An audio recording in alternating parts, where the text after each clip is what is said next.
ជំរាបសួរពួកម៉ែបងប្អូនទាំងអស់គ្នាថ្ងៃនេះខ្ញុំមានរឿងអប់រំមួយសម្រាប់មនុស្សដែលពិបាកចិត្តនិងជំពាក់បំណុលគេច្រើនរឿងនោះមានចំណងជើងថា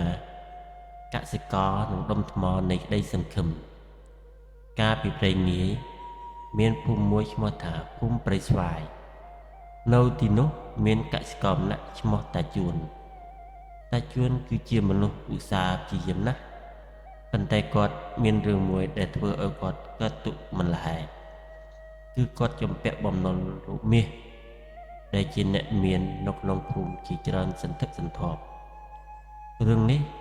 កើតឡើងកាលពីឆ្នាំមុននៅពេលដែលស្រូវរបស់គាត់ខូចដោយសារតែទឹកជំនន់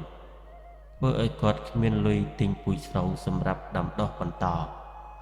គាត់ក៏បានទៅខ្ចីលុយពីលោកមាស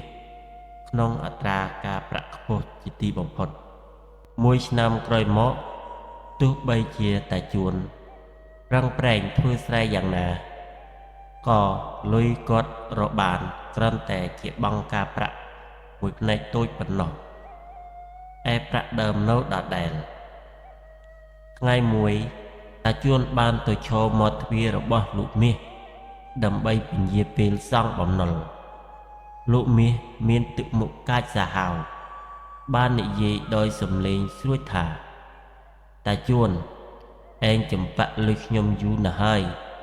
ខ្ញុំលែងពន្យាពេលអោយទៀតហើយឯស្អែកនេះឯងគ្មានលុយសងខ្ញុំទេខ្ញុំនឹងរឹបអូសស្រែចម្ការរបស់ឯងទាំងអស់តាជួនដើរត្រឡប់ទៅផ្ទះវិញដោយទឹកមុខស្រពាប់ស្រពូនកែភ្នែករបស់គាត់ពោពេញទៅដោយសេចក្តីអស់សង្ឃឹមគាត់គិតក្នុងចិត្តថាគ្មានស្រែតើខ្ញុំរស់នៅដោយរបៀបណាប្រពន្ធកូនខ្ញុំនឹងត្រូវដាច់ពោះស្លាប់ជាមិនខានស្លាប់ប្រសើរជាងរស់នៅក្នុងស្ថានភាពនេះប្រឡប់តាជួនបានដើរទៅមាត់បឹងមួយខាងក្រោយដោយបំណងចង់លូតទឹកសម្រាប់ខ្លួនដើម្បីបញ្ចប់ទុក្ខវេទនាពេលកំពុងតែឈរនៅមាត់ទឹកត្រៀមខ្លួនលូតទឹកសម្រាប់ខ្លួនស្រាប់តែមានសំឡេងមួយបានបន្លឺពីក្រោយរបស់គាត់ថាហេតុអ្វីបានជាអ្នកចង់បញ្ចប់ជីវិតដ៏មានតម្លៃនេះតាជួនងាកក្រោយមើលឃើញព្រឹទ្ធាចារ្យម្នាក់មានសក់ស្កូវពណ៌សពួកមាត់ជាការវែងហើយស្លៀកពាក់សាមញ្ញប៉ុន្តែទឹកមុខរបស់គាត់មើលទៅដូចជាអ្នកប្រាជ្ញតាជួនហូរទឹកភ្នែករៀបរាប់ពីទុក្ខលំបាករបស់គាត់ការជំពាក់បំណុលគេការគំរាមកំហែងរបស់លោកមាសព្រឹទ្ធាចារ្យនោះញញឹមតិចហើយនិយាយថាតាមពិតបំណុលដែលអ្នកជំពាក់លោកមាសមិនមែនជារឿងធំនោះទេ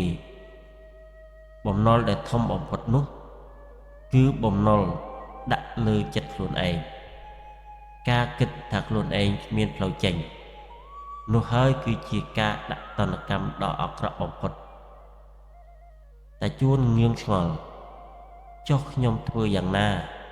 ខ្ញុំមិនអាចរកលុយសងគេទាន់ពេលវេលាទេព្រឹទ្ធាចារ្យបានចាប់យកដុំថ្ម2ដុំទៅ3ដុំ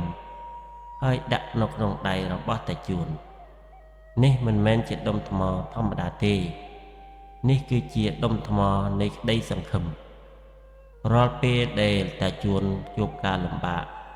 សូមក្តាប់ដុំថ្មនេះឲ្យជាប់ហើយក្តីស្រមៃអ្នកកំពុងតែលើកទុក្ខវេទនាទាំងអស់នេះចូលភាពរឹងមាំនិងប្រាជ្ញានឹងមកដល់របស់អ្នកតាជួនទទួលយកដុំថ្មនោះដោយអត់មន្ទិលសង្ស័យប៉ុន្តែក៏សម្រេចចិត្តសាកល្បងមើលគាត់មិនទាន់បានលង់ទឹកស្លាប់យប់នោះទេព្រឹកឡើងតាជួនភ្ញាក់ពីដំណេកជំនួញការអស់សង្ឃឹមដូចរដងគាត់បានក្រឡេកមើលដុំថ្មនោះបែរខ្លួនគាត់បានចាប់វាហើយស្រមៃដល់ពាក្យសម្ដីព្រឹទ្ធាចារ្យព្រាមនោះគំនិតមួយក៏កើតឡើងក្នុងខួរក្បាលរបស់គាត់បានទៅផ្ទះរបស់លោកមាសម្ដងទៀត មិនមែនទៅសុំពញាពេលទេប៉ុន្តែទៅស្នើឲ្យលោកមាសខ្ញុំមិនតាន់មានលុយកាក់សងទេប៉ុន្តែខ្ញុំមានសំណើមួយខ្ញុំនឹងធ្វើឲ្យលោករហូតដល់សងការប្រាក់អស់ហើយនៅឆ្នាំក្រោយខ្ញុំនឹងសងប្រាក់ដើមទាំងអស់ដោយធ្វើការនៅក្នុងផ្ទះរបស់លោកបន្ថែមក្នុងមួយឆ្នាំដំបូងលោកមាសបដិសេធប៉ុន្តែលោកឃើញភាពស្មោះត្រង់និងការតាំងចិត្តរបស់តាជួនក៏ដូចជាការភ័យខ្លាចបាត់បង់មនុស្សធ្វើការឧស្សាហ៍ដូចតាជួនទីបំផុតលោកមាសក៏យល់ព្រមតាជួនចាប់ដើមធ្វើការយ៉ាងនឿយហត់ទាំងនៅស្រែរបស់ខ្លួននិងនៅផ្ទះលោកមាសទោះបីជាពិបាកយ៉ាងណាក៏គាត់នៅតែតស៊ូគាត់រស់នៅមានជំនឿរាល់ថ្ងៃថាគាត់នឹងមានសេរីភាពពីបំណុលថ្ងៃណាមួយការតស៊ូនេះមិនមែនតែម្នាក់ឯងនោះទេប្រពន្ធរបស់គាត់ក៏ចាប់ធ្វើនំលក់នៅក្នុងផ្សារឯកូនរបស់គាត់ក៏ជួយកិច្ចការងាររាល់ក្នុងផ្ទះនិងក្រៅផ្ទះផងដែរបន្ទាប់ពីធ្វើកិច្ចការផ្ទះរួចរាល់អស់ហើយកូនរបស់គាត់ក៏ទៅជួយធ្វើស្រែចម្ការជាមួយតាជួនទៀតឆ្លងកាត់ពេលវេលាដ៏លំបាកអស់រយៈពេល3ឆ្នាំតាជួននិងគ្រួសារបានសងបំណុលលោកមាសអស់រលីងពួកគេអាចរក្សាសិទ្ធិលើស្រែចម្ការរបស់ពួកគេបានដូចដើមថ្ងៃមួយតាជួនបានដើរទៅកាន់មាត់បឹងដដែលនោះដើម្បីថ្លែងអំណរគុណដល់ព្រឹទ្ធាចារ្យប៉ុន្តែគាត់មិនបានឃើញព្រឹទ្ធាចារ្យនោះទេគាត់គ្រាន់តែឃើញដុំថ្មមួយនៅក្បែរមាត់បឹងនោះដែលហាក់ដូចជាដុំថ្មគាត់កាន់ប្រើប្រាស់តាជួនបានដឹងថាព្រឹទ្ធាចារ្យនោះមិនមែនជាមនុស្សធម្មតាទេប្រហែលជាព្រះឥន្ទឬទេវតាមកជួយគាត់បានរក្សាដុំថ្មនោះទុកជាសេចក្តីជំនឿរបស់ខ្លួនឯងការអប់រំនៃសាច់រឿង 1. កុំអស់សង្ឃឹមទោះបីជាបញ្ហាលំបាកយ៉ាងណាក៏ដោយក៏ត្រូវចេញឲ្យខានតែបានការគិតខ្លួនឯងថាអស់ផ្លូវគឺជាការចាញ់មុនប្រយុទ្ធ 2. ការប្រើប្រាស់ប្រាជ្ញាជាជាងការប្រើកម្លាំងកាយតាជួនមិនអាចប្រើកម្លាំងដើម្បីរកលុយសងគេបានទេប៉ុន្តែគាត់បានប្រើប្រាស់ភាពស្មោះត្រង់និងការតស៊ូនិងការចរចាដើម្បីរកដំណោះស្រាយកម្លាំងសាមគ្គីភាពរវាងគ្រួសារភាពជោគជ័យរបស់តាជួនក៏មកពីការចូលរួមរបស់ប្រពន្ធនិងកូនផងដែរក្រុមគ្រួសារដែលមានគំនិតគាំទ្រទៅវិញទៅមកអាចឆ្លងកាត់រាល់ឧបសគ្គ 4. ការមិនរត់ចោលបញ្ហាការសម្លាប់ខ្លួនមិនមែនជាដំណោះស្រាយនោះទេផ្ទុយទៅវិញតាជួនបានប្រឈមមុខនឹងបញ្ហាដោយភាពក្លាហាន 5. ជំនឿលើខ្លួនឯងដុំថ្មនៃក្តីសង្ឃឹមមិនមែនជាដុំថ្មវេទមន្តទេប៉ុន្តែជាតំណាងឲ្យជំនឿដែលតាជួនមានលើខ្លួនឯងមនុស្សគ្រប់រូបមានដុំថ្មនៅក្នុងចិត្តរបស់មនុស្សខ្លួនឯងគ្រាន់តែយើងត្រូវការរៀនពីរបៀបប្រើប្រាស់វាឲ្យបានត្រឹមត្រូវសរុបសេចក្តីមកមិនថាអ្នកមានបញ្ហាបំណុលឬបញ្ហាអ្វីក៏ដោយត្រូវចាំថាជីវិតមានតម្លៃកុំចោះចាញ់ភាពលំបាកត្រូវជឿជាក់លើខ្លួនឯងប្រើប្រាស់ប្រាជ្ញានិងស្វែងរកគំនិតពីមនុស្សដែលអ្នកស្រឡាញ់យើងសូមជូនរឿងមិត្តភក្តិមានទេពកោសល្យខុសគ្នាកាលពីយូរលង់ណាស់មកហើយនៅក្នុងកសិដ្ឋានជនបទមួយ មានសត្វមន់មួយក្បាលឈ្មោះកំប្លែងនិងសត្វទាមួយក្បាលឈ្មោះសិលាកំប្លែងមានសម្បុរក្រហមឆ្អៅនិងមានចម្ពោះមុតស្រួចចំណែកឯសិលាវិញមានសម្បុរដូចសម្លៃរាងត្រលុកត្រលន់និងមានជើងគួរឲ្យស្រឡាញ់ទោះបីជាពួកវាមានរូបរាងនិងរបៀបរស់នៅខុសគ្នាយ៉ាងណាក្តីដោយឡែកកំប្លែងនិងសិលាគឺជាមិត្តភក្តិស្និទ្ធស្នាលនឹងគ្នាជាទីបំផុតពួកគេតែងតែដើររកចំណីជាមួយគ្នាជានិច្ចថ្ងៃមួយមេឃស្រឡះល្អកំប្លែងនិងសិលាបាននាំគ្នានៅក្បែរមាត់ស្រះមួយដើម្បីរកចំណីពេលទៅដល់ស្រះនោះពួកវាទាំងពីរនាក់ក៏បានឃើញដើមស្រូវមួយដើមដែលមានគ្រាប់ពូជស្រូវទុំមួយចង្កោមប៉ុន្តែគ្រាប់ស្រូវនោះនៅទុំលើមេឃដែលដុះលយចេញពីផ្ទៃទឹកកំប្លែងបាននិយាយដោយទឹកមុខរំភើបថាអូសិលាមួយចុះអាហារពេលព្រឹករបស់យើងនៅទីនោះហើយសំណាងល្អមែនតែនសិលាក៏បានងក់ក្បាលយល់ព្រមហើយនិយាយថាមែនហើយបងកំប្លែងតែយើងអាចយកវាយ៉ាងម៉េចទៅបើជឿននោះនៅឆ្ងាយពីច្រាំងយ៉ាងនេះហើយនៅពីលើទឹកទៀតកំប្លែងដែលមានទំនុកចិត្តខ្ពស់លើខ្លួនឯងក៏និយាយក្អៀងក្អាងថាកុំបារម្ភអីបងសិលារឿងនេះតូចតាចសម្រាប់ខ្ញុំណាស់ខ្ញុំនឹងហោះទៅចាប់មែកឈើនោះហើយអង្រួនវាឲ្យក្របស្រូវធ្លាក់ចុះមកខ្ញុំគឺជាសត្វមន់ដែលហោះហើរពូកែជាងគេក្នុងកាលដ្ឋាននេះនិយាយចប់កំប្លែងក៏រត់មួយចំហៀនហើយហោះយ៉ាងសស្រាក់សស្រាំឆ្ពោះទៅរកមេឃស្រូវនោះវាលូតស្លាប់ទាំងពីរសងខាងពេញទំហឹងហើយព្យាយាមហោះទៅកាន់នឹងមេឃស្រូវនោះប៉ុន្តែដោយសារតែកំប្លែងមិនមែនជាសត្វដែលពូកែខាងហោះហើរលើអាកាសវាហារដូចសត្វធម្មតានោះឡើយកំប្លែងគឺជាសត្វមិនចូលចិត្តទឹកនិងមិនចេះហែលទឹកក៏ចាប់ដើមរើបំរាស់ដោយភាពភ័យខ្លាចនិងស្រែកថាជួយផងសិលាជួយខ្ញុំផងខ្ញុំហែលទឹកមិនកើតទេសិលាកំពុងតែឈមមើលពីលើច្រាំងដោយភាពស្ងប់ស្ងាត់ក៏មិនបងអង់យូរឡើយវាបានស្ទុះទៅក្នុងទឹកហើយហែលយ៉ាងលឿនឆ្ពោះទៅរកមេឃស្រូវកំប្លែងបានធ្លាក់នៅក្បែរនោះសិលាក៏បានប្រើចំពោះដ៏រឹងមាំរបស់វាខំទាញមេឃស្រូវនោះចុះមកក្រោមរួចប្រើប្រាស់ស្លាបដ៏ធំរបស់វាគ្របពីលើមេឃស្រូវដើម្បីឲ្យទឹកជ្រាបចូលក្នុងពេលមួយនោះសិលាប្រហែល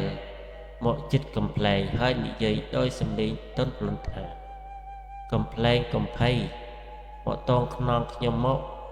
ខ្ញុំនឹងនាំអ្នកទៅច្រាំងវិញកំប្លែងដោយការភ័យខ្លាចក៏បានតងខ្នងរបស់សិលាយ៉ាងណែនសិលាប្រហែលបណ្ដើរយឺតរហូតដល់ច្រាំងដោយសុវត្ថិភាពពេលឡើងដល់ច្រាំងកំប្លែងដកដង្ហើមធំដោយភាពធូរស្រាលវាមានអារម្មណ៍ខ្មាស់អៀនជាខ្លាំងចំពោះអាកប្បកិរិយាខៀងខ្អាងនេះវាបានងាកទៅរកសិលា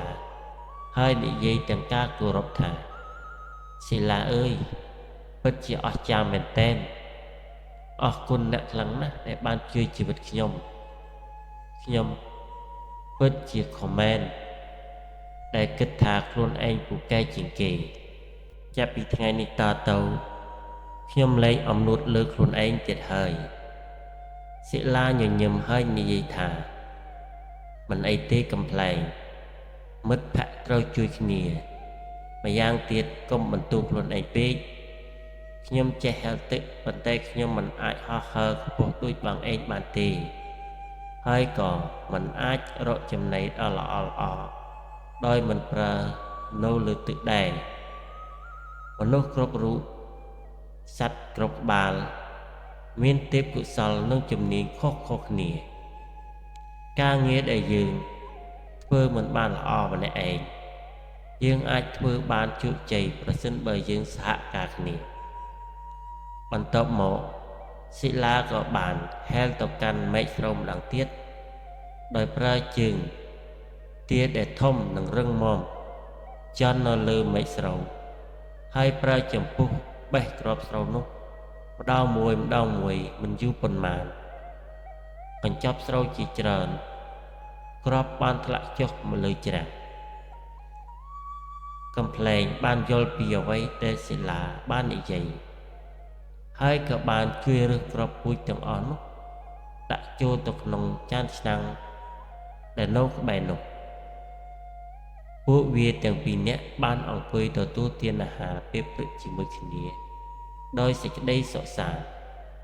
ហេតុការណ៍នោះធ្វើឲ្យកំប្លែងកាន់តែគោរពនិងកោតសរសើរសិលាហើយ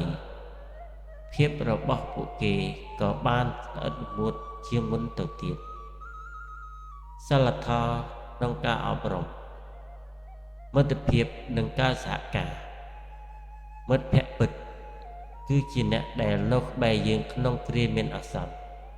និងជួយយើងដោយមិនពឹងអ្វីមកវិញការសហការគ្នាធ្វើឲ្យភារកិច្ចពិបាកងាយស្រួលនិងជោគជ័យ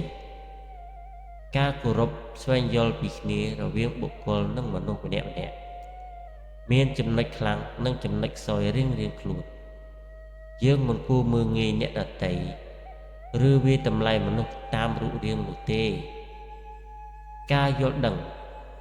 ពីទេពកោសល្យនិងចម្រៀងរបស់មិត្តភក្តិជួយកសាងទំនាក់ទំនងឲ្យកាន់តែល្អប្រសើរភាពរៀបសារនិងការរៀនសូត្រការមានជំនាញណាមួយមិនមែនមានន័យថាខ្លួនយើងពូកែគ្រប់យ៉ាងនោះទេ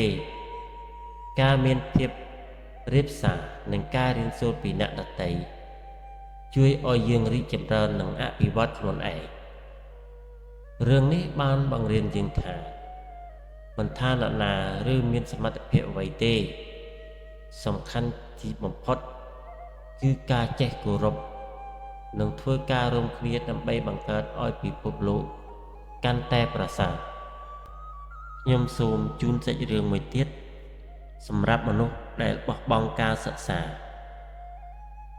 កាលយូរណាស់មកហើយ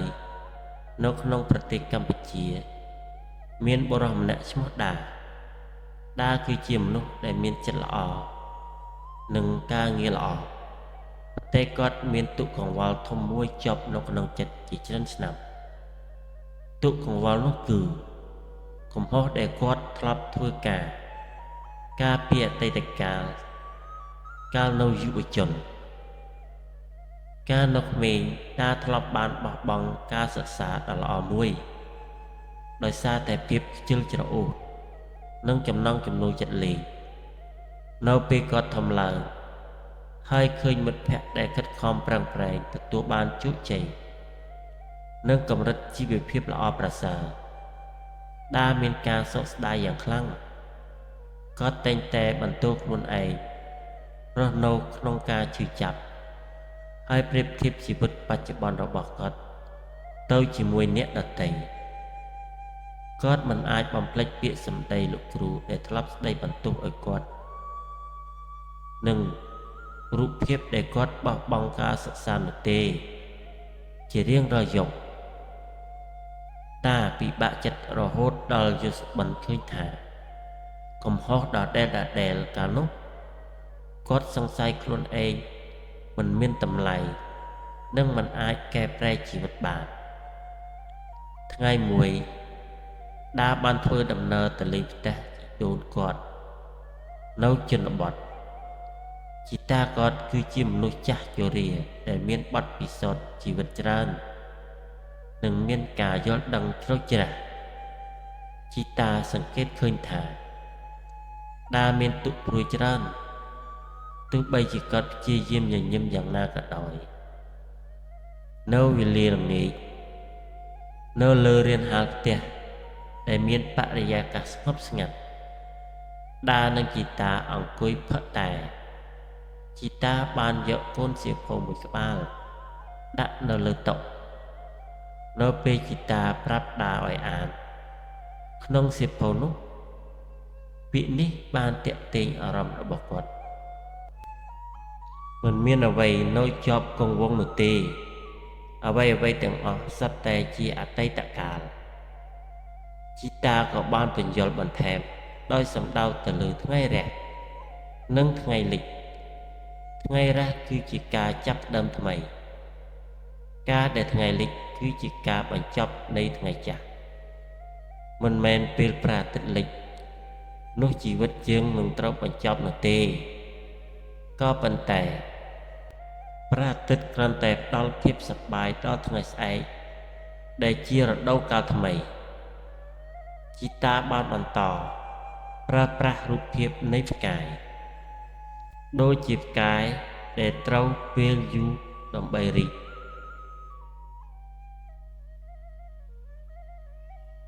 ប៉ុន្តែនៅពេលរីកភាពស្រស់ស្អាតរបស់វានឹងធ្វើឲ្យមនុស្សសប្បាយចិត្តជីវិតរបស់អ្នកដូចគ្នាវាមានពេលវេលារបស់វាដើម្បីរីកចម្រើនទោះបីជាដាបានយល់ពីគំនិតរបស់ជីតាក៏ដោយប៉ុន្តែគាត់ពិបាកចិត្តនឹងអនុវត្តតាមដែរជីតាក៏បានពន្យល់ឲ្យយោបល់ជាក់ស្ដែងដល់គាត់ថាសរសេររាល់ថ្ងៃអំពីអារម្មណ៍របស់ខ្លួនដើម្បីឲ្យដាអាចដឹងនិងយល់ពីការជឿចាប់របស់ខ្លួនធ្វើការផ្លាស់ប្ដូរតូចតាចដូចជាការសរសេរឲ្យបានច្រើនចំណុចល្អរបស់ខ្លួនជាដើមរកជំនួយជីតាណែនាំឲ្យដាពិគ្រោះជាមួយអ្នកជំនាញដូចជាអ្នកវិទ្យាសាស្ត្រប្រសិនបើអារម្មណ៍តានតឹងមិនថប់ថយដាបានសម្រេចចិត្តធ្វើតាមការណែនាំរបស់ជីតាគាត់ក៏ចាប់ផ្ដើមសរសេរពាក្យខ្មែរកំណត់ហេតុសរសើរជាងជារៀងរាល់ថ្ងៃគាត់សរសេរពីអារម្មណ៍របស់គាត់ការពិបាកក្នុងការបំភ្លេចអតីតកាលនិងការសោកស្ដាយរបស់គាត់ដាក៏បានចាប់ផ្ដើមធ្វើកិច្ចតូចតាចគាត់បានចាប់ផ្ដើមអានសៀវភៅដោយខ្លួនឯងរៀនភាសាបន្ថែមនិងធ្វើសកម្មភាពកីឡាដែលជួយឲ្យគាត់មានសុខភាពល្អនិងអារម្មណ៍ធូរស្រាលគាត់យល់ថាការផ្ដោតកិច្ចការថ្មីនិងការរីកចម្រើនតើខ្លួនជួយកាត់បន្ថយការគិតលើអតីតកាលនៅពេលដែលអារម្មណ៍របស់គាត់នៅតែមិនថប់ថយដាក៏សម្រេចចិត្តទៅពិគ្រោះជាមួយអ្នកវិទ្យាសាស្ត្រដែលជីតាណែនាំជួយឲ្យស្វែងរកមូលហេតុនៃភាពពិបាកចិត្តរបស់គាត់និងជួយឲ្យគាត់អភិវឌ្ឍយុទ្ធសាស្ត្រគ្រប់គ្រងអារម្មណ៍និងគំនិតអវិជ្ជមានតាមរយៈការពន្យាពេលនេះដាក៏អាចកែប្រែកលៈទេសៈរបស់គាត់ចំពោះកំហុសអតីតកាលពីការបន្ទោសខ្លួនឯងមកជាការរៀនសូត្រនិងយកបទពិសោធន៍ជាមួយនឹងពេលវេលានិងការខិតខំប្រឹងប្រែងដាបានចាប់ផ្ដើមមានអារម្មណ៍ស្រស់ស្រាយឡើងវិញគាត់បានរកឃើញការងារថ្មីដែលស័ក្តិសមនឹងចំណាប់អារម្មណ៍របស់គាត់បង្កើតចំណងមិត្តភាពថ្មីគាត់បានយល់ថាអតីតកាលផ្នែកមួយជីវិតរបស់គាត់ប៉ុន្តែមិនមែនជាជោគវាសនាដែលកំណត់អនាគតរបស់គាត់នោះទេថ្ងៃមួយដាបានត្រឡប់ទៅផ្ទះជីតារបស់គាត់ម្ដងទៀតគាត់បានប្រាប់ជីតាការផ្លាស់ប្ដូរក្នុងជីវិតរបស់គាត់ និងភាពរីកចម្រើនដែលគាត់ទទួលបានជីតាបានញញឹមហើយប្រាប់គាត់ថាភាពរីកចម្រើនរបស់កូនគឺជាភាពជោគជ័យរបស់ជីតាសូមកុំភ្លេចថាជីវិតគឺជាការរៀនសូត្រនិងការកែប្រែអតីតកាលគឺជាគ្រូបង្រៀនកូនពីរបៀបរស់នៅកាន់តែប្រសើរដាបានយល់ថាភាពពិបាកចិត្តនឹងការគិតទៅលើអតីតកាលមិនអាចជួយអ្វីដល់គាត់បានឡើយផ្ទុយទៅវិញការទទួលយកនិងការរៀនសូត្រពីអតីតកាលព្រមទាំងការផ្ដោតទៅលើបច្ចុប្បន្នកាលគឺជាគន្លឹះនៃសុភមង្គលនិងភាពរីកចម្រើនដាបានក្លាយទៅជាមនុស្សដែលមានចិត្តទូលាយនិងសប្បាយរីករាយហើយគាត់បានរស់នៅក្នុងជីវភាពមួយដែលមានន័យពេញលេញជាទីបំផុតសាច់រឿងនេះបង្ហាញថាទោះបីជាមនុស្សមានការជឿចាប់ឬសាងកំហុសការពីអតីតកាលក៏ដោយក៏ពួកគេនៅតែមានឱកាសក្នុងការកែខ្លួនតែរកសុភមង្គលក្នុងជីវិតថ្មីបានជំនួយពីមនុស្សជុំវិញខ្លួនអាចជួយឲ្យយើងរកដំណោះស្រាយបានលឿនសូមជូនរឿងទន្សាយនិងមនុស្សលោកកាលពីព្រេងនាយមានកសិករម្នាក់ឈ្មោះសុកដែលល្បីល្បាញឆ្លាតវៃនិងជំនាញខាងដោះស្រាយបញ្ហាផ្សេងៗនៅក្នុងភូមិថ្ងៃមួយនៅពេលដែលកំពុងតែភ្ជួរស្រែស្រាប់តែឃើញទន្សាយព្រៃមួយលោតផ្លោតមកញញឹមដាក់សត្វទន្សាយក៏បានសួរទៅតាសុកថាតើនៅក្នុងលោកនេះមនុស្សឆ្លាតជាងគេមែនទេប៉ុន្តែខ្ញុំមិនជឿទេតើហ៊ានប្រឡងប្រាជ្ញាជាមួយខ្ញុំទេបើអ្នកឆ្លើយសំណួរខ្ញុំមិនរួចខ្ញុំនឹងស៊ីដំណាំចម្ការរបស់អ្នកទាំងអស់លោកសុកញញឹមហើយតបដោយភាពស្ងប់ស្ងាត់ហើយគាត់ឆ្លើយថាបានតើបងទន្សាយបងចង់សាកល្បងប្រាជ្ញាជាមួយខ្ញុំរីករាយណាស់ចុះបើបងឯងចាញ់ខ្ញុំវិញតើនឹងត្រូវផ្ដល់អ្វីជាសំណងទន្សាយតបដោយការជឿជាក់បើខ្ញុំចាញ់ខ្ញុំនឹងនាំមាសប្រាក់យ៉ាងច្រើនមកជូនបងទន្សាយក៏ចាប់ផ្ដើមសួរសំណួរទី1ពីតូចដើរជើង4ដល់ធំឡើងដើរជើង2ដល់ចាស់ជរាដើរជើង3លោកសុកបានឆ្លើយភ្លាមនឹងសំណួរនេះចាស់កំរិលណាស់គឺជាមនុស្សនឹងឯងព្រោះពេលនៅក្មេងដើរជើង4ពេលធំឡើងដើរជើង2និងពេលចាស់ជរាកាន់ស្រវាជើងច្រត់ដើរជើង3ទប់តែងក្រែងខ្លាចដួលទន្សាយភ្ញាក់ព្រឺតបន្តិចព្រោះមិននឹកស្មានថាកសិករឆ្លើយបានយ៉ាងលឿនដូចសំណួរទី2ល្បិចកលរបស់កសិករដល់វេនពូសុកជាអ្នកសួរម្ដងលោកពូសុកសួរឥឡូវដល់វេនខ្ញុំម្ដងចូលប្រាប់ខ្ញុំមកតើអ្វីទៅជារបស់ដែលគ្មានរូបរាងគ្មានទម្ងន់ប៉ុន្តែមនុស្សគ្រប់គ្នាមានវាច្រើនតែធ្វើឲ្យពិភពលោកភ្លឺស្វាងបើបាត់បង់វាពិភពលោកនឹងធ្លាក់ក្នុងភាពងងឹតទន្សាយគិតយ៉ាងយូរវាបែកញីក្បាលហូរជុកហើយក្រវីក្បាលចុះឡើងងាកឆ្វេងងាកស្ដាំគិតរកតែការ៉ុតនិងស្មៅដើម្បីយកមកស៊ីយ៉ាងណាក៏រកចម្លើយមិនឃើញលទ្ធផលនៃការប្រកួតក្រោយពីស្ងៀមស្ងាត់អស់រយៈពេលជាយូរមកទន្សាយក៏ទម្លាក់ត្រចៀកចុះយល់ព្រមចុះចាញ់ដោយសង្គ្រាមហ ហើយនិយាយទាំងត្រដរទន្សាយខ្ញុំសារភាពចាញ់ហើយតើអ្វីជាចម្លើយពិតប្រាកដលោកឧសុឆ្លើយតបគឺប្រាជ្ញាស្មារតីនិងសេចក្តីស្រឡាញ់នឹងឯងទោះឯងរហ័សរហួននិងល្បិចច្រើនយ៉ាងណាក៏មិនអាចយកឈ្នះចិត្តគំនិតសុចរិតនិងប្រាជ្ញារបស់មនុស្សបានដែរចាប់តាំងពីពេលនោះមកទន្សាយលែងហ៊ានមកបំផ្លាញដំណាំក្នុងចម្ការរបស់ឧសុថែមទាំងសុំឧសុរៀនសូត្រពីប្រាជ្ញាឆ្លាតវៃរបស់មនុស្សទៀតផងរឿងនេះក៏បានចូលដល់ទីបញ្ចប់បើបងប្អូនបានស្ដាប់ហើយសូមជួយចុច Subscribe ដល់រូបខ្ញុំបាទផង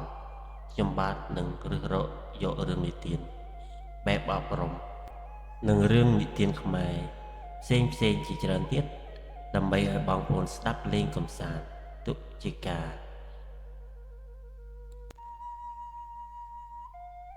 សូមជូនរឿងព្រះតេជគុណនិងក្អែកទាំង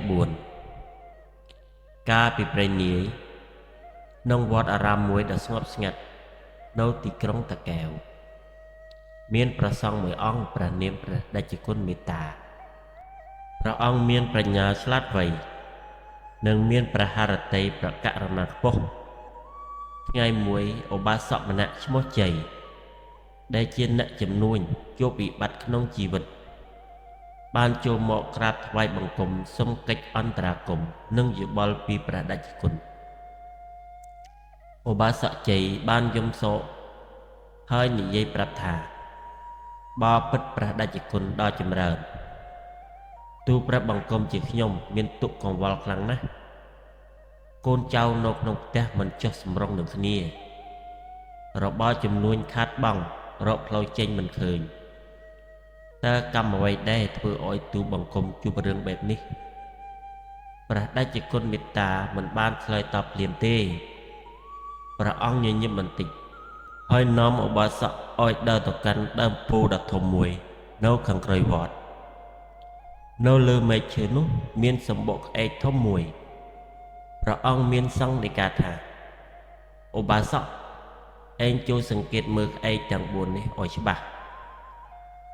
អាត្មាមានប្រស្នាមួយសួរឯងក្អែកទាំង4នោះមានលក្ខណៈខុសគ្នាក្អែកទី1ទូលក្អែកនេះមានស្លាបរលោងស្អាតប៉ុន្តែវាពូកែរករឿងក្អែកដតីគ្រប់ពេលវេលាតែងតែហើរដេញជាក់ក្អែកតូចរហូតដល់របួសទៅឆ្ងាយដោយភាពឯកោក្អែកទី2ក្អែកប្លន់ក្អែកនេះមានទំហំធំជាងគេវាចូលចិត្តឆក់យកអាហារក្អែកផ្សេងទៀតដែលខំរកមកបានវាមានភាពកំសាកចំពោះក្អែកខ្លាំងប៉ុន្តែរឹតតែខ្លាំងចំពោះក្អែកខ្សោយក្អែកទី3គឺក្អែកខ្ជិលក្អែកនេះមិនដែលចេញទៅរកស៊ីអ្វីទេវាចាំតែទាមទារចំណីពីក្អែកដទៃប្រសិនបើមិនបានទេវាស្រែកចំរហូតដល់ផ្អើលសត្វក្នុងព្រៃទាំងឡាយក្អែកទី4ក្អែកសាមគ្គីក្អែកនេះមានគ្នា5ទៅ6ក្បាលពេលវាហើររកចំណីស៊ីបានផ្លែឈើមកវាចែកគ្នាស៊ីពេលមានសត្វឥន្ទ្រីមកបៀតបៀនពួកវាចូលគ្នាប្រយុទ្ធរហូតធ្វើឲ្យសត្វឥន្ទ្រីនោះភ័យរត់ទៅវិញព្រះតេជគុណមានសង្ឃដីកាទៅកាន់ឧបាសកជ័យឧបាសកជ័យអើយជីវិតមនុស្សក៏ប្រៀបដូចជាក្អែកទាំង4នេះដែរកុំទោះកម្មក្រៅខ្លួនប៉ុន្តែចូលសម្លឹងក្នុងចិត្តរបស់ឯងវិញព្រះអង្គបានបញ្យល់ប្រស្នាទាំង4ក្អែកទី1ចរិតរឹងរូសប្រកាន់ខ្លួនមនុស្សដែលអាត្មានិយមចូលចិត្តយកឈ្នះអ្នកដទៃមិនចេះអត់ឱនទីបំផុតនឹងនៅតែម្នាក់ឯងដូចក្អែកទូលដែលគ្មានសាច់ញាតិសម្រាប់រាប់អាន បើសិនឧបាសកប្រកាន់ទោសៈក្នុងចិត្តគ្រួសារនឹងបែកបាក់ឯកទី2រឹបអូសអយុត្តិធម៌មនុស្សដែលចេះតែចង់បានទ្រព្យអ្នកដទៃកេងប្រវ័ញ្ចក្រមបង្គាប់ឬកូនចៅនឹងនាំឲ្យអ្នកទាំងនោះមានគំនុំដូចគ្នាទៅនឹងបរិវារដែលក្បត់ក៏ព្រោះតែពួកគេមិនទទួលបានការតបស្នងពីម្ចាស់ឯកទី3ចិត្តអាស្រ័យអស់សង្ឃឹមមនុស្សដែលខ្វះភាពម្ចាស់ការតែងតែពឹងផ្អែកលើអ្នកដទៃពេលជួបឧបសគ្គតែងដោះមិនរួចប្រសិនបើឧបាសកក្នុងនាមជាមេគ្រួសារបាត់បង់ភាពរឹងមាំទោះបីជាសមាជិកផ្សេងក៏អស់សង្ឃឹមតាមដែរក្អែកទី4ចិត្តសាមគ្គីមេត្តាផ្លូវនៃភាពជោគជ័យនិងសុភមង្គលគឺចិត្តដែលចេះចែករំលែកចេះស្រឡាញ់ចេះជួយគ្នាក្នុងគ្រាមានអាសន្នមិនបែកបាក់គ្នាដោយសារតែលុយកាក់ឬពាក្យញុះញង់ឧបាសកជ័យឮហើយក៏យល់ច្បាស់ភ្លាមលោកក្រាបចុះហើយនិយាយថាបើពិតព្រះដេចគុណទូព្រះបង្គំជាខ្ញុំដឹងកំហុសហើយទូបង្គំមានចិត្តដូចក្អែកទី2គឺចេះចាប់កំហុសនិងរឹបអូសកម្លាំងកូនចៅទើបធ្វើឲ្យគ្រួសារបែកបាក់ទូបង្គំនឹងកែប្រែខ្លួនចាប់ពីថ្ងៃនេះតទៅនឹងចេះស្រឡាញ់សាមគ្គីនិងចែករំលែកដូចក្អែកទាំង4នេះវិញព្រះដេចគុណអោយពរឧបាសកជ័យវិលត្រឡប់ទៅផ្ទះវិញដោយបេះដូងពោរពេញទៅដោយពន្លឺនិងក្តីសង្ឃឹមមិនយូរប៉ុន្មានគ្រួសាររបស់លោកត្រឡប់មកភាពកក់ក្ដៅនិងជំនួញរីកចម្រើនឡើងវិញកតិបណ្ឌិតកំហុសមិនមែនស្ថិតនៅលើជោគវាសនាទេប៉ុន្តែស្ថិតនៅលើការជ្រើសរើសឥរិយាបថក្នុងចិត្តគ្រួសារនឹងរឹងមាំមុខជំនួញនឹងរីកចម្រើននៅពេលដែលមេដឹកនាំមានចិត្តសាមគ្គីមេត្តានិងយុត្តិធម៌ការផ្លាស់ប្ដូរចិត្តពីការរិះគន់មកជាការអភ័យទោសគឺជាផ្លូវចេញដ៏ល្អបំផុតនៃវិបត្តិជីវិត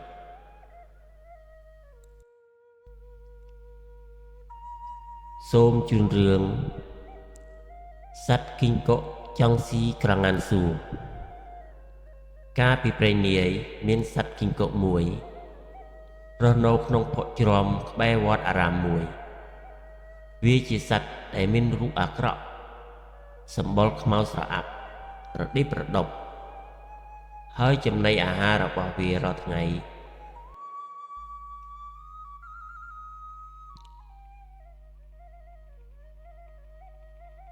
មានតែសត្វល្អិតតូចកណ្ដៀរដង្កូវវារកបានតាមដីជីវិតរបស់គីងកុកគឺការតស៊ូដើម្បីរស់ពីមួយថ្ងៃទៅមួយថ្ងៃថ្ងៃមួយខណៈពេលដែលវាកំពុងតែងើបមុខសម្លឹងទៅលើមេឃដែលស្រឡះល្អវាបានឃើញហ្វូងសត្វមួយហ្វូងធំដែលពណ៌សម្បុរពណ៌មាសចែងចាំងហើរល្វើយប្រកបដោយភាពថ្លៃថ្នូរ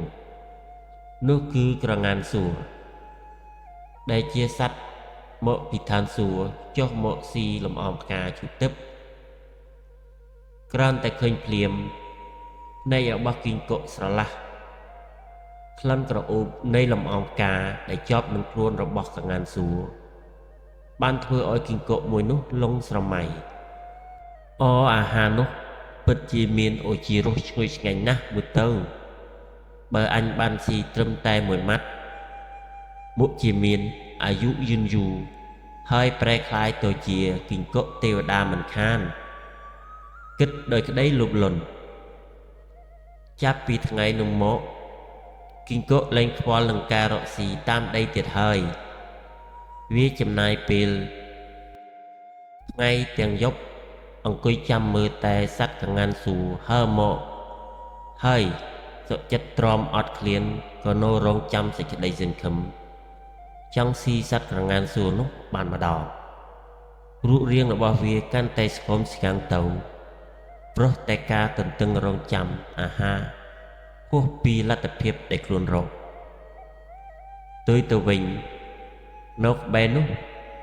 គីង្គក់មួយទៀតឈ្មោះថាឯកទឹកនេះរស់តាមធម្មជាតិស៊ីចំណីតាមកម្រិតរបស់ខ្លួនមិនចេះប្រច័ណ្ឌឬចង់បានរបស់ដែលមិនជារបស់ខ្លួនវាខិតខំរកស៊ីរស់នៅដោយសុខសាន្តតាមជីវភាពរបស់គីង្គក់ថ្ងៃមួយសត្វក្រងានសួរហើរចុះមកទំលើផ្កាឈូកក្បែរមាត់ស្រះគីង្គក់ដែលលូបលន់ដោយភាពអត់ធ្មត់អស់ការប្រមូលកម្លាំងចុងក្រោយក៏លោតផ្លោតទៅលើដើម្បីចាប់យកក្រងានសួរមួយក្បាលនោះប៉ុន្តែដោយសារតែខ្លួនទន់ខ្សោយនឹងការប៉ានស្មានខុសឆ្គងវាបានធ្លាក់ចុះមកបុកនឹងគល់ឈើមួយយ៉ាងទម្ងន់ចំណែកឯសត្វក្រងានសួរក៏បានហើរគេចបាត់ទៅដោយសុវត្ថិភាពគីង្គក់លូបលន់ក៏ឈឺចាប់ដកដង្ហើមស្ទើរស្ទះខណៈនោះគីង្គក់មួយទៀតដែលឈ្មោះឯកទឹកនោះក៏មកជិតហើយនិយាយដោយក្តីអាណិតអាសូរថាមិត្តសម្លាញ់អើយហេតុអ្វីបានជាឯងធ្វើបាបខ្លួនឯងបែបនេះក្រងានសួរគឺជាអាហាររបស់ទេវតាមិនមែនជាចំណីរបស់សត្វដែលរស់នៅក្នុងភពដូចជាយើងទេការដែលឯងចង់បានរបស់ខ្ពស់ហួសពេកដោយមិនព្រមស្គាល់ការពិតបានធ្វើឲ្យឯងវិនិច្ឆ័យខ្លួនឯងទៅវិញទេចូលឯងត្រឡប់មករកភាពខ្លួនឯងវិញចុះរកស៊ីតាមកម្លាំងរបស់យើងទើបជីវិតដែលមានសុភមង្គលពិតប្រាកដគីង្គក់លូបលន់ស្ដាប់ហើយឮពាក្យប្រដៅនោះក៏យល់ច្បាស់វាទទួលស្គាល់កំហុសរបស់ខ្លួនហើយចាប់ដើមហូបចុករស់នៅធម្មជាតិវិញទោះបីជាជីវិតលំបាកក៏ប៉ុន្តែមានសេចក្តីសុខផ្លូវចិត្តជាងការរស់នៅដោយក្តីលូបលន់រឿងនេះបានផ្ដល់ការប្រៀបធៀបយ៉ាងច្បាស់រវាងអ្នកក្រនិងតំណាងដោយសត្វគីង្គក់និងមានឋានៈខ្ពស់តំណាងដោយសត្វក្រងានសួរភាពជាអ្នកក្រគឺប្រៀបដូចជាគីង្គក់ដែលរស់នៅក្នុងភពមនុស្សយើងត្រូវតែស្គាល់អំពីកម្រិតជីវភាពសមត្ថភាពនិងទីកន្លែងរបស់ខ្លួនការចេះស្កប់ស្កល់នឹងអ្វីដែលខ្លួនមានគឺជាគន្លឹះនៃសុភមង្គលភាពក្រីក្រនៃចិត្តដីលុបលន់មិនមែនតែទ្រព្យសម្បត្តិទេប៉ុន្តែក្រព្រោះតែចិត្តចង់បានរបស់គេគីង្គក់លុបលន់ក្រទាំងទ្រព្យគ្មានទាំងអាហារហើយថែមទាំងក្រគំនិតចង់ស៊ីរបស់ហួសប្រមាណការប្រៀបធៀបដែលនាំឲ្យទុក្ខការដែលគីង្គក់យកជីវិតខ្លួនឯងទៅប្រៀបធៀបជាមួយក្រងានសួរហើយចង់បានដូចគេធ្វើឲ្យវាបាត់បង់ភាពជាម្ចាស់ការលើខ្លួនឯងនិងទទួលបរាជ័យសេចក្តីសុខពិតគឺការរស់នៅដោយសុចរិតធ្វើការងារតាមសមត្ថភាពរបស់ខ្លួនមិនមែនសម្លឹងចង់បានរបស់ដែលហួសពីដៃហើយបំផ្លាញសុភមង្គលបច្ចុប្បន្ននោះទេសរុបសេចក្តីមក រឿងនេះបង្រៀនយើងកុំអោយចេះចង់បានដូចគេលុះត្រាតែយើងមានលទ្ធភាពដូចគេហើយត្រូវចេះប្រកបនិយមក្នុងការរស់នៅសូមជូនរឿងសត្វស្វាឆ្លាតវៃនិងសត្វពស់កំហួចកាលពីព្រេងនាយនៅក្នុងព្រៃព្រឹក្សាដ៏ធំល្វឹងល្វើយមួយមានដើមឈើធំធំជាច្រើនដុះជ្រៀតគ្នានៅលើមែកឈើដ៏ធំមួយមានសត្វស្វាដ៏ឆ្លាតវៃមួយក្បាលឈ្មោះកែវរស់នៅយ៉ាងសុខសាន្តកែវគឺជាសត្វស្វាដែលពូកែឡើងដើមឈើហើយរហ័សរហួនចេះជួយសង្គ្រោះមិត្តភក្តិនៅក្នុងព្រៃថ្ងៃមួយខណៈដែលកែវកំពុងតែលោតពីលើមែកឈើមួយទៅមែកឈើមួយទៀតវាក៏ប្រទះឃើញសត្វពស់ដើរសាហាវមួយក្បាលពស់នោះគឺជាពស់ពឹសកំពុងជាប់នៅក្នុងរណ្ដៅមួយដែលជីកដោយក្រុមព្រានព្រៃពស់ពឹសនោះព្យាយាមវាឡើងមកលើជាច្រើនដងប៉ុន្តែมันអាចរួចខ្លួនបានឡើយដោយសារតែសេចក្តីអាណិតអាសូររបស់ស្វាកែវក៏បានសម្រេចចិត្តចូលទៅជួយស្វាបានយកមែកឈើមួយមកដាក់នៅក្នុងរណ្ដៅដើម្បីឲ្យពស់តងឡើងមកនៅពេលដែលពស់ពឹសបានឡើងមកលើដីវិញហើយជំនួសដោយការមិនដឹងគុណវាបែរមានគំនិតចង់ស៊ីសត្វស្វានោះទៅវិញពស់ពឹសនិយាយដោយសំឡេងគំរាមកំហែងថានេះស្វាអញឃ្លានណាស់អញមិនទាន់បានស៊ីអ្វីសោះរយៈពេលប្រហែលថ្ងៃមកនេះឥឡូវនេះអញនឹងស៊ីឯងដើម្បីបំបត្តិភាពនឿយហត់របស់អញសត្វស្វាមានការភ្ញាក់ផ្អើលជាខ្លាំងក៏តបទៅវិញថាហេតុអ្វីបានធ្វើបែបនេះអញបានជួយសង្គ្រោះជីវិតរបស់ឯងពីសេចក្តីស្លាប់តើឯងមិនដឹងគុណអញដែរឬទេពស់ពឹសឆ្លើយតបដោយមិនខ្វល់ខ្វាយថាការជួយសង្គ្រោះគឺជារឿងរបស់ឯងប៉ុន្តែការរស់រានមានជីវិតគឺជារឿងរបស់អញមនុស្សលោកនិងសត្វលោកតែងតែសងគុណនឹងទោសជានិច្ចសត្វស្វានោះផិតភ័យខ្លាំងប៉ុន្តែរក្សាភាពស្ងប់ស្ងាត់វាបានស្នើទៅពស់ពឹសថាមុននឹងស៊ីអញសូមយើងទៅសួរយោបល់ពីអ្នកដតីនៅក្នុងព្រៃសិនដើម្បីកាត់សេចក្តីថាតើទង្វើរបស់ឯងត្រូវឬក៏ខុសពស់ពឹសយល់ព្រមដោយមានទំនុកចិត្តថាគ្មានអ្នកណាហ៊ានប្រឆាំងនឹងខ្លួនឡើយសត្វទាំងពីរបានដើរទៅជួបគ្នាជាមួយនឹងសត្វគោដែលកំពុងតែស៊ីស្មៅសត្វស្វាបានរៀបរាប់ពីរឿងរ៉ាវទាំងអស់ឲ្យស្ដាប់រួចសួរថាតើអ្នកគិតយ៉ាងណាចំពោះអំពើរបស់សត្វពស់នេះគោដកដង្ហើមធំហើយឆ្លើយតបដោយសោកសៅថាកាលពីមុនខ្ញុំនៅក្មេងម្ចាស់ខ្ញុំស្រឡាញ់ខ្ញុំណាស់ប៉ុន្តែឥឡូវនេះពេលខ្ញុំចាស់ហើយគេបានបោះបង់ខ្ញុំចូលឲ្យរស់នៅតែម្នាក់ឯងនៅក្នុងព្រៃដូច្នេះការតបស្នងសងគុណដោយទោសគឺជាការពិតពស់ពឹសសើចក្អេងក្អាងបន្ទាប់មកពួកគេទៅជួបនឹងសត្វទីពីរ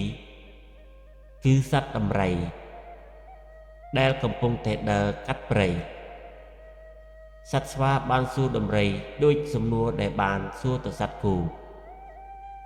ដំរីឆ្លើយដោយទឹកមុខស្រពោនថាកាលពីមុនខ្ញុំនៅខ្លាំងខ្ញុំបានជួយមនុស្សដឹកជញ្ជូនឈើជាច្រើនប៉ុន្តែឥឡូវនេះពេលខ្ញុំឈឺជើងគេបានវាយដំខ្ញុំហើយមិនអោយខ្ញុំស៊ីស្មៅអ្វីសោះដូច្នេះ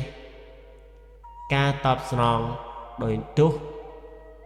គឺការពិតពោះពឹសកាន់តែមានចិត្តអំនួតថែមទៀតចុងក្រោយសត្វស្វាបាននាំពោះពឹសទៅជួបនឹងសត្វទី3គឺសត្វកញ្ជ្រោងដែលគេស្គាល់ថាសត្វមានប្រាជ្ញាឆ្លាតវៃសត្វស្វាបានរៀបរាប់រឿងរ៉ាវទាំងអស់ហើយសួរកញ្ជ្រោងធ្វើពុតជាមិនយល់ហើយនិយាយថាខ្ញុំមិនជឿទេថាពោះតូចមួយអាចជាប់នៅក្នុងរូងដ៏ជ្រៅបែបនេះសូមអ្នកទាំងពីរធ្វើការបង្ហាញឲ្យខ្ញុំឃើញម្ដងទៀតដើម្បីឲ្យខ្ញុំអាចវិនិច្ឆ័យបានត្រឹមត្រូវពោះពឹសនោះមានចិត្តអំនួតនឹងចង់បង្ហាញពីសមត្ថភាពរបស់ខ្លួនក៏បានវាយចូលទៅក្នុងរណ្ដៅនោះម្ដងទៀតនៅពេលដែលពោះពឹសចូលទៅក្នុងរណ្ដៅនោះហើយសត្វកញ្ជ្រោងក៏បានទៅយកដុំថ្មមកបិទមាត់រនោះយ៉ាងជិត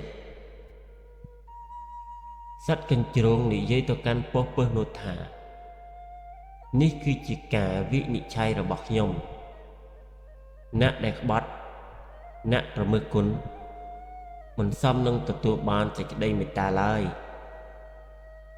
ចូលរស់ក្នុងរណ្ដៅនេះរហូតដល់ស្លាប់ទៅចោះពោះពឹសសេកយំនឹងអង្វររកប៉ុន្តែគ្មានអ្នកណាស្ដាប់សត្វស្វាបានថ្លែងអំណរគុណដល់សត្វកញ្ជ្រោងហើយពួកគេទាំងពីរនាក់បានរស់នៅយ៉ាងសុខសាន្តការអប់រំនៃសាច់រឿងព្រេងនេះបានរៀនយើងពីជីវិតដ៏សំខាន់ចំនួន3 1. អំពើល្អសងគុណដោយអំពើល្អសត្វស្វាតំណាងឲ្យមនុស្សដែលមានចិត្តមេត្តានិងចេះជួយអ្នកដទៃដោយមិនគិតពីប្រយោជន៍ទោះបីជាសត្វស្វាជួបប្រទះនឹងការក្បត់ប៉ុន្តែអំពើល្អរបស់វានៅតែបានតបស្នងដោយយុត្តិធម៌ 2. កុំជឿពាក្យសម្ដីរបស់មនុស្សក្បត់ពោះពឹសតំណាងឲ្យមនុស្សដែលមានគំនិតសុចរិតនិងមិនចេះដឹងគុណរឿងចេះបង្រៀនយើងឲ្យមានការប្រុងប្រយ័ត្នខ្ពស់ចំពោះមនុស្សដែលធ្លាប់ប្រើអំពើអាក្រក់ឬក្បត់អ្នកដទៃព្រោះពួកគេអាចនឹងក្បត់យើងនៅថ្ងៃណាមួយ 3. ប្រាជ្ញាឈ្នះអំណាច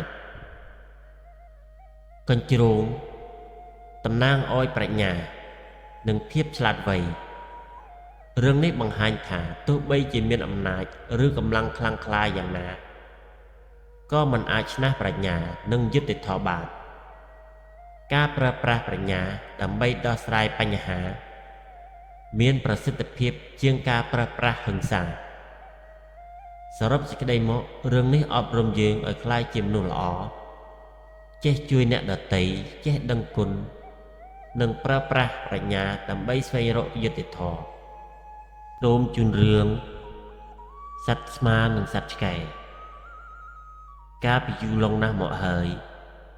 នៅក្នុងភូមិដ៏ស្រស់ស្អាតមានផ្ទះឈើពណ៌លឿងមួយខ្នងនៅក្នុងនោះមានសត្វចិញ្ចឹមពីរប្រភេទរស់នៅជាមួយគ្នាគឺសត្វឆ្កែមួយក្បាលឈ្មោះថាតូនិងសត្វឆ្មាមួយក្បាលឈ្មោះថាមីតូធំឡើងមានកាយសម្បទារឹងមាំពោរពេញទៅដោយកម្លាំងកំហែងនិងភាពស្មោះត្រង់តូចូលចិត្តលេងបាល់ទាត់ចូលចិត្តរត់ប្រណាំងជាមួយម្ចាស់និងជាពិសេសចូលចិត្តតែសាច់ឯមីវិញ គឺជាឆ្មាឆ្លាតវៃ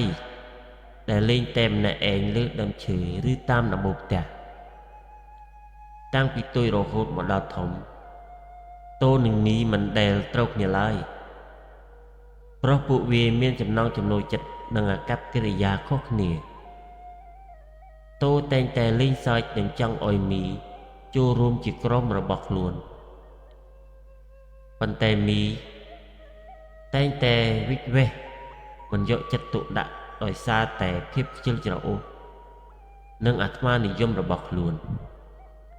ថ្ងៃមួយតូបានព្យាយាមលេងជាមួយមីដូចធម្មតាប៉ុន្តែមីបានខំតូដោយការមិនសប្បាយចិត្តរហូតធ្វើឲ្យតូខឹងសម្បាជាខ្លាំងតូក៏មិននៅស្ងៀមដែរគេចាប់ផ្ដើមព្រុសនិងចង់វាយតបទៅមីវិញឧបហេតុនេះធ្វើឲ្យម្ចាស់របស់ពួកវាកើតទុក្ខយ៉ាងខ្លាំងហើយលោកយាយលោកតាចិត្តល្អម្នាក់ដែលជាអ្នកជិតខាងបានមកដល់ឃើញសត្វទាំងពីរនេះឆ្លោះគ្នាដោយលោកយាយបានអង្គុយចុះហើយប្រាប់សត្វទាំងពីរថាការនៅរស់ជាមួយគ្នាទាមទារឲ្យចេះយោគយល់នឹងការអត់ឱនកុំប្រៀបធៀបខ្លួនឯងទៅជាអ្នកដទៃហើយកុំវិនិច្ឆ័យអ្នកដទៃដោយផ្អែកលើចំណុចខ្លាំងរបស់ខ្លួនឯងចូលរៀនស្ដាប់គ្នាគោរពគ្នានិងជួយគ្នាក្នុងកលៈទេសៈតូនិងមីក៏បានគិតអំពីពាក្យសម្ដីរបស់លោកយាយតូបានសាកល្បងយល់និងគោរពភាពឯកជនរបស់មីក៏បានព្យាយាមស្ដាប់តូយល់ពីសេចក្តីស្រឡាញ់និងភាពស្មោះត្រង់ថ្ងៃមួយនៅពេលដែលតូកំពុងតែដេកលក់យ៉ាងស្កប់ស្កល់នៅក្រោមដើមឈើកូនចោរមួយក្រុមបានលួចយករបស់តូមីដែលនៅលើដើមឈើបានឃើញទង្វើរបស់កូនចោរហើយក៏បានចាប់ដើមស្រែកយ៉ាងខ្លាំងដែលធ្វើឲ្យម្ចាស់របស់ពួកវាភ្ញាក់តូបានដឹងរឿងហើយក៏បានរត់តាមកូនចោរនិងដេញពួកគេចេញពីផ្ទះដោយជោគជ័យចាប់តាំងពីថ្ងៃនោះមកតូនិងមីបានក្លាយទៅជាមិត្តភក្តិល្អនឹងគ្នាពួកវាបានយល់ច្បាស់អំពីកំហុសរបស់វាទៅវិញទៅមកនិងចេះជួយគ្នាគ្រប់កលៈទេសៈរឿងរ៉ាវរបស់តូនិងមីបានផ្ដល់មេរៀនយ៉ាងសំខាន់ដល់កុមារនិងមនុស្សគ្រប់រូបថាការយោគយល់និងអត់ឱនជួយគ្នាគ្រប់កលៈទេសៈគឺជាកូនសរនាំរកមិត្តភក្តិដ៏រឹងមាំសុភមង្គលមិនថាអ្នកអត្តចរិតខុសគ្នាយ៉ាងណាក៏ដោយប្រសិនបើអ្នកព្រមទទួលយកគ្នានិងសហការគ្នាអ្នកនឹងអាចកសាងមិត្តភាពដ៏អស្ចារ្យមួយបាន